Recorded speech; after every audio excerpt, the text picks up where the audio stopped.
As you know, last Wednesday we had a serious vote at Transportation Committee on the 4-lane study.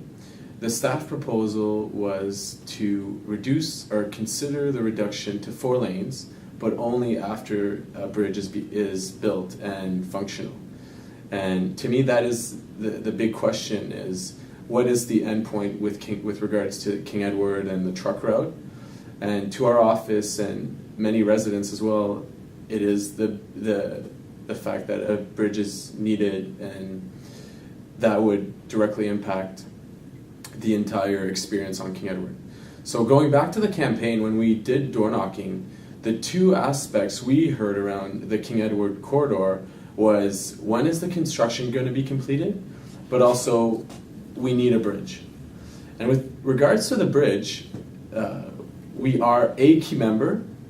We're not a voting member. We're at the table, but the voting members who are looking at the environmental assessment and the potential corridors for the crossing are the NCC, the federal government, and the 2 provinces.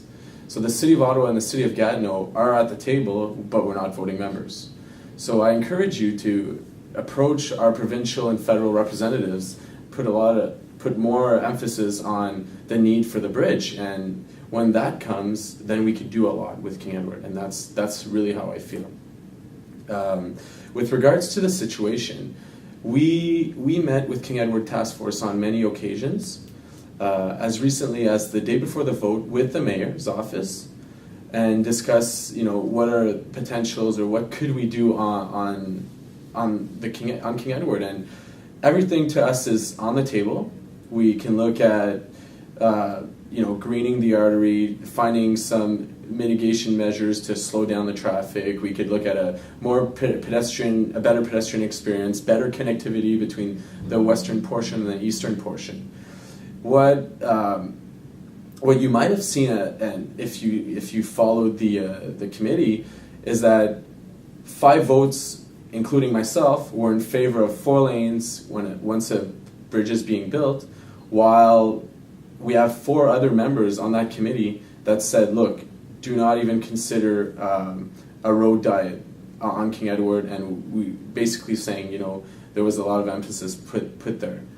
And we've received emails on both sides after the committee saying, Matt, what are you doing? There's no vision there. And on the other side, well, good job. It's not a good job, and it's not a betrayal. Our office never promised a position on this. We're there to work for the community, and we feel that with the study that was proposed, the impact that were considered were on the corridor, and the impacts are okay on the corridor. They really are.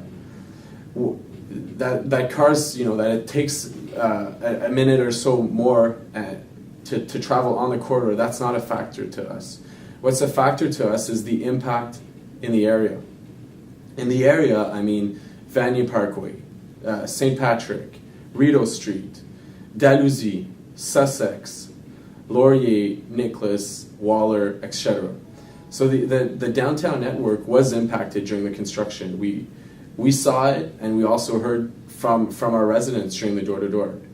So, and those were the questions that we asked that committee and reading the study, we read the study 3 times. It's 270 pages. I invite you to read it, and you might see it in a different manner, and that's fine. But from our standpoint, the proposal, some of the mitigation measures that were proposed in the study do not make sense. I.e., it was recommended that police officers could help with the traffic flow, and understanding what's going on with our police force and the drain on resources. It's very hard for us to keep an appropriate monitoring of our entire ward, nonetheless being more specific to the King Edward artery.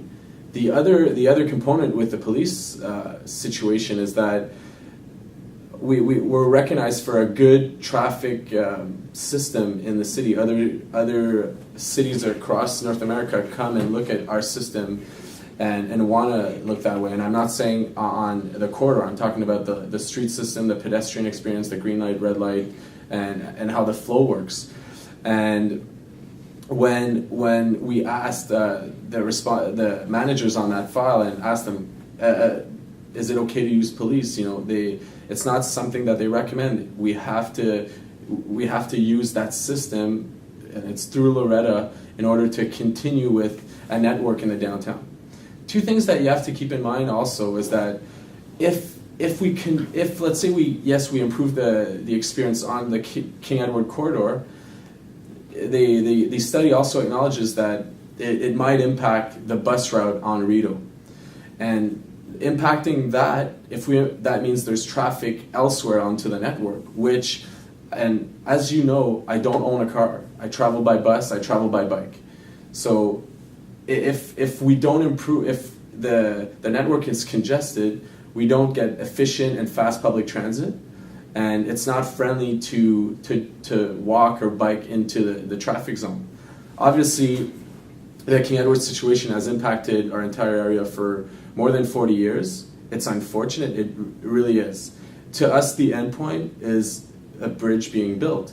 And we really, after reading the study many times, after a rational thinking and analysis, it's not a black or white answer. And we wish it was, and we wish it was a simple fix. It isn't. It's not only from our perspective, but it's also getting the votes that we need around the table at committee and at council. So I hope that this clarifies a bit of the situation. Don't hesitate to contact us if you have further comments. Obviously, you might still disagree, right? Because the impact on the corridor are still present, and under this will remain for a period of time. That said, we want to work with the King Edward Task Force and with the community and with the Mayor's Office and the Transportation Committee Chair, Marianne Wilkinson, to find mitigation measures that are doable to improve the pedestrian and connectivity experience. Thank you.